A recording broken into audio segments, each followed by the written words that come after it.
आप सभी भाई बहनों का आध्यात्मिक ज्ञानात्मक चैनल की संध्या बेला ज्ञान कक्षा में एक बार फिर स्वागत है। आज की चर्चा का विषय है करना और दूसरे शब्द क्या है होना। देखिए बहुत ही साधारण शब्द है और कभी कभी हो सकता है आपको बिल्कुल साधारण शब्द सुनकर कुछ अचंभा भी हो रहा हो, क्योंकि करना और होना शब्द अपने आप में एक साधारण सा शब्द है जो कि एक संज्ञा रूप में प्रयोग नहीं होता। लेकिन इसके नीचे जो हमने एक शब्द करना के नीचे क्या लिखा है, थकना, और होना के नीचे हमने एक शब्द लिखा है प्रसन्नता, जो इन दो शब्दों का एक अर्थ समझाते हैं। देखिए हम सभी भाई बहन इस आध्यात्मिक ज्ञानात्मक चैनल पर पिछले लगभग 4 वर्षों से प्रतिदिन ही ब्रह्म मुहूर्त उपदेश में हम विभिन्न प्रकार के देखिए परमात्मा, आत्मा, इन दो चेतन तत्वों से संबंधित वीडियो सुनते आए हैं। या प्रकृति के 3 गुणों से तमोगुण, रजोगुण और सतोगुण से संबंधित हमने विभिन्न वीडियो तैयार किए हैं। और इन्हीं 3 गुणों से संबंध रखते हैं आपके मेरे 3 शरीर, स्थूल शरीर, सूक्ष्म शरीर और कारण शरीर। इनका संबंध देखिए 3 गुणों से ही है। हालांकि शास्त्रों में तो देखिए आत्मा को सत्य और चित्त कहा गया है और परमात्मा को सत्य, चित्त, साथ में आनंद कहा गया। यानी कि परमात्मा तो देखिए एक आनंद स्वरूप सत्ता है, उसमें लेश मात्र भी दुख की स्थिति नहीं। जबकि हम सभी भाई बहन देखिए जीवात्मा है, आत्मा है, वो तो मनुष्य तो एक जाति है, योनि है। जबकि पेड़ पौधे में भी आत्मा है, कीड़े मकोड़े में भी आत्मा है, कीट पतंगे में भी आत्मा है, पक्षी में, पशुओं में, सब में आत्मा है। और शास्त्रों में तो 84 लाख प्रकार की जोनियां बताई गई, जिसमें 80 लाख प्रकार की नीचे की जोनी है, दंडमयी जोनी है, तामसी जोनी है, निंदनीय जोनी है। उन जोनियों के देखिए हम नाम सुनने से ही भयभीत हो उठते हैं। जबकि उन जोनियों में जो आज जितने भी जीव हैं वो भी आपके हमारे जैसे कभी ना कभी देखिए मनुष्य जोनी में ही थे। क्योंकि मनुष्य जोनि को देखिए कर्म जोनि कहा गया है, साधना जोनि कहा। साधना जोनि का अभिप्राय क्या है कि हम ये जो जन्म मरण का जो एक बंधन है, जो कि अपने आप में देखिए एक दुखमय स्थिति है। इस संसार में किसी भी मनुष्य के पास देखिए चाहे 99% भी सुख हो, तब भी वो दुखी रहता है। कोई प्रधानमंत्री हो, राष्ट्रपति हो, वो भी दुखी है। कोई उद्योगपति हो, भले ही उस उद्योगपति की देखिए प्रतिदिन की एक आमदनी इतनी अधिक होती है जितनी आप और हम देखिए अपने पूरे जीवन में भी कमा नहीं पाते, लेकिन वो भी मनुष्य देखिए दुखी। अब खेल के चर्चित खिलाड़ी हों, वो भी दुखी है। भले ही उनके पास भी देखिए एक संसार में उनकी बहुत ही एक चर्चा होती है, उनके नाम की प्रसिद्धि होती है, वाहवाही होती है। इसी तरह देखिए फिल्मी जगत में जो महान सुपरस्टार है, उनके जीवन में भी देखिए दुख बने रहते हैं। कुल मिलाकर शास्त्रों में तो बार बार इस बात को ठोक बजा के कहा ही जाता है कि ये संसार दुखालय है। भगवान श्री कृष्ण ने भी इस जगत को, इस संसार को, इस माया को एक दुखालय नाम से संबोधित किया। जैसे देखिए भोजनालय होता है, पुस्तकालय कहा जाता है, न्यायालय कहा जाता है, उसी तरह ये देखिए संसार जगत ये दुखालय है। इसका अभिप्राय क्या है कि संसार में रहने वाले सभी मनुष्यों को, चाहे गरीब है अमीर है, दुखों का अनुभव हर क्षण आपको कम अधिक होता ही रहता है। इसीलिए अक्सर मैं कहता हूँ यहाँ के सुख तो घंटों के, दिनों के हिसाब से आते हैं, जबकि दुख तो हमेशा ही बने रहते हैं। और कभी कभी तो मैं यहाँ तक भी कहता हूँ कि ये दुख देखिए महीनों के हिसाब से आते हैं, सालों के हिसाब से आते हैं। और कुछ मनुष्यों के जीवन में तो देखिए प्रारब्धवश दुख ही दुख बने रहते हैं। अब जिनका देखिए एक झुग्गी झोपड़ी में जन्म हुआ है, फुटपाथ पे जीवन बीत रहा है, अब उनके जीवन में तो देखिए कितने दुख बने रहते हैं। भले ही शास्त्रों में देखिए इस जगत में ये त्रिविध तापों का जिक्र आता है कि 3 प्रकार के दुख आपको में मिलते रहते हैं। एक तो स्वयं हमें अपने कर्मों द्वारा मिलते हैं। हम जो जो एक पाप कर्म करते हैं उसके हमें दुख रूपी परिणाम को हो, फल को भुगतने पड़ते हैं। कुछ क्योंकि अन्य मनुष्यों को भी देखिए कर्म करने की स्वतंत्रता है, जैसे आपको हमें कर्म करने की स्वतंत्रता है, क्योंकि हम सभी मनुष्य देखिए कर्म जो नहीं। जब अन्य मनुष्यों को भी स्वतंत्रता मिली हुई है तो वो यदि पाप कर्म करते हैं, उनके पापों का हमें भी देखिए उस प्रभाव रूप में दुख मिलता है। और इसी तरह जिस वातावरण में जिस प्रकृति में हम रहते हैं, तो वहाँ विभिन्न प्रकार के कुछ भौगोलिक स्थितियाँ ऐसी होती हैं, कभी बाढ़ आ गई, कभी सूखा पड़ गया, कभी भूकंप आ गया, कभी आंधी तूफान आ गए। विभिन्न प्रकार की स्थितियाँ ये आपको में दुखी करती है। इसलिए तो शास्त्रों में कहा गया ये त्रिविध ताप। भले ही देखिए कर्मफल सिद्धांत के अनुसार आपको में अंतोगत्वा देखिए किए गए कर्मों के आधार पर ही सुख दुख, यानी कि सुख का अभिप्राय अनुकूल स्थितियों से है और दुख का अभिप्राय प्रतिकूल परिस्थितियों से होता है। ये सभी आपके मेरे जीवन का देखिए अनुभव रही है। इसलिए मैंने आज अपने चर्चा का जो विषय रखा है वो करना और होना शब्द को लिखा है। देखिए करना शब्द में रजोगुण भी आ जाता है और तमोगुण भी आ जाता है। हालांकि आज हमने देखिए रजोगुण का जो एक रंग है, जो रंगीन है, जो संसारी आकर्षण है, उसको हमने नहीं दिखाया। हमने केवल काले रंग को दिखाया है ताकि हम इस तमोगुण की जो एक प्रधानता है, क्योंकि अंतर्गत आपके हमारे रजोगुण में तमोगुण की अक्सर प्रधानता बढ़ने लगी है, क्योंकि कल युग चल रहा है। मनुष्य का रजोगुण सतोगुण की लगाम से जब तक नियंत्रण में नहीं रहता, तब ऐसी स्थिति विशेष में ये जो रजोगुण है ये फिर तामसी बन जाता है।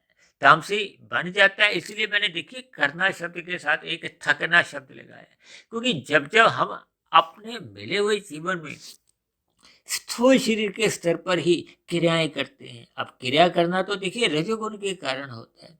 हालांकि प्रकृति की एक ऐसी व्यवस्था बनी हुई है, शास्त्रों में इस प्रकृति को ही एक यंत्र भी कहा गया।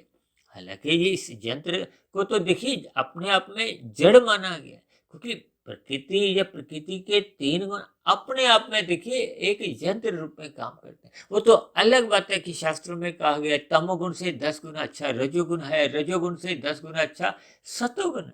वो इसलिए कहा जाता है कि तमोगुण में देखिए हम छीन कर एक अपने भोगों को भोगते हैं, और रजोगुण में हम देखिए कर्म करके प्रकृति के भोगों को भोगते हैं, और सतोगुण में हम देखिए कर्म करते हैं, पहले अन्य मनुष्यों का एक भोजन की व्यवस्था करते हैं, जब पहले दूसरों का सुख चाहते हैं, फिर बदले में हम बाद में हम अपना भी सुख चाहते हैं। यानी कि कुल मिलाकर तीनों ही स्थितियों में, तमोगुण की हो या रजोगुण की हो या सतोगुण की स्थिति हो, इन तीनों ही स्थितियों में मनुष्य का लक्ष्य क्या होता है? प्रकृति के जो 5 भोग्य विषय हैं, गंध, रस, रूप, स्पर्श और शब्द, इनको भोगना चाहता है। परमात्मा में उसकी कोई एक विशेष रुचि नहीं होती। एक साधारण स्तर पर भले ही देखिए सत्वगुण में परमात्मा को जानने की एक इच्छा होती है, क्योंकि सत्वगुण का एक प्रभाव क्या है कि हम सहज ही परमात्मा की ओर एक सहज ही एक निकटता बनाते हैं, परमात्मा की कृतज्ञता का आभार करते हैं। यानी कि हम परमात्मा की व्यवस्था पर एक आभार प्रकट करते हैं। यानी कि अपने मिले हुए जीवन में परमात्मा द्वारा जैसी जैसी स्थितियां मिलती हैं, उन परिस्थितियों पर हम सभी मनुष्य आभार प्रकट करते हैं। जबकि रजोगुण में मनुष्य देखिए अपनी स्वयं की ही क्रियाओं पर अधिक भले लगाता है। वो प्रकृति के गुण उसके पीछे कैसे कैसे कार्यशील होते हैं, उनको वो महत्व नहीं देता। वो अपने क्रिया को ही अधिक महत्व देता है, उसमें अहम भाव अधिक बना रहता है। ये जो करना है, ये करना अहम भाव ही है। एक करते करते हम देखिए थक जाते हैं। आपका मेरा मिले हुए जीवन में हम अक्सर कहते रहते हैं ये मैंने किया, ये मैंने किया। यानी कि ये कर्ता भाव आपके हमारे भीतर जब बहुत प्रधान होता है, तो फिर देखिए आपका हमारा जो एक कर्माशय है वो एक बनने लगता है। अब बने हुए कर्माशय का एक समय विशेष के बाद फल आता है। देखिए मुझे अब ध्यान आ रहा है, तकरीबन 2 वर्ष पहले हमने कर्ता भोक्ता का एक आत्मा के साथ एक संबंध जोड़ा था। अब क्योंकि हमने देखिए होना शब्द के साथ प्रसन्नता को जोड़ा। अब सभी मनुष्य देखिए रहना तो प्रसन्न चाहते हैं, खुश रहना चाहते हैं। देखिए कोई भी मनुष्य थकना नहीं चाहता, क्योंकि थकना की स्थिति में एक थोड़ा दुखमय स्थिति होती है। क्योंकि थकावट जब जब आपको हमें होती है तो हमें थोड़ा आराम करना पड़ता है। जब जब हम प्रसन्न होते हैं तब ऐसी स्थिति विशेष में आपके भीतर जो एक विशेष प्रकार की खुशी होती है। तो इसलिए मैंने होना शब्द को एक प्रसन्नता के साथ जोड़ दिया, क्योंकि जब जब हम परमात्मा की आज्ञानुसार अपना जीवन चलाते हैं, हम प्रकृति के गुणों में ही अपने एक क्रियाओं को अपने एक कर्तव्य समझ के करते हैं, और शेष हम परमात्मा की एक व्यवस्था को ही एक आभार प्रकट करते हैं। देखिए, हम सांस लेते हैं तो इसमें आपका हमारा स्वयं का कोई योगदान नहीं है।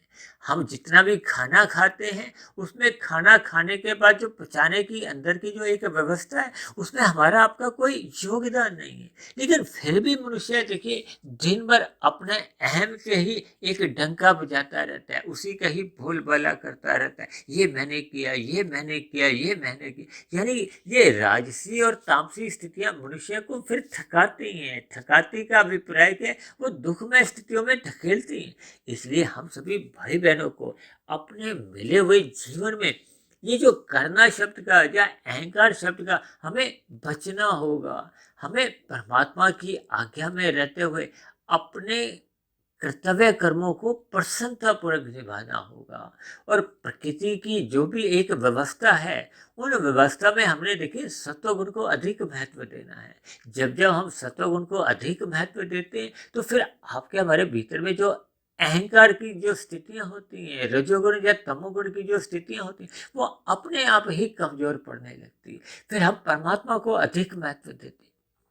जब हम परमात्मा को अधिक महत्व देते हैं, क्योंकि परमात्मा तो देखिए आनंद स्वरूप सत्ता है। जब हम आनंद स्वरूप सत्ता से जुड़ने लगते हैं तो आपके हमारे जीवन में जो एक सहज ही एक सात्विक स्थितियां बनने लगती हैं। आपसे हमें देखिए कर्म करने में हमें कोई विशेष बल नहीं लगाना होता, क्योंकि जब कार्य अपने आप ही होने लगते हैं। कहते हैं ना, जब मनुष्य का एक सात्विक स्वभाव बढ़ जाता है तो उससे नेक काम अपने आप ही होते हैं, उसको फिर करने नहीं होते। जब जब मनुष्य देखिए कर्म करता है तो करने में उसको थकावट होती है। इसलिए हम सभी भाई बहनों को अपनी दिनचर्या में हम अपने अपने कर्तव्य कर्मों को हमें पालन करना चाहिए, और दिन में जैसी जैसी भी स्थितियां, अनुकूल स्थितियां आती हैं चाहे प्रतिकूल परिस्थितियां आती हैं, उन्हें दोनों ही परिस्थितियों में आने प्रसन्नता भाव से परमात्मा का शुक्राना करना चाहिए, परमात्मा का आभार प्रकट करना चाहिए। क्योंकि प्रकृति के 3 गुण जो कि एक यंत्र रूप में परमात्मा की ब्रह्म शक्ति पाकर ये क्रियाशील रहते हैं।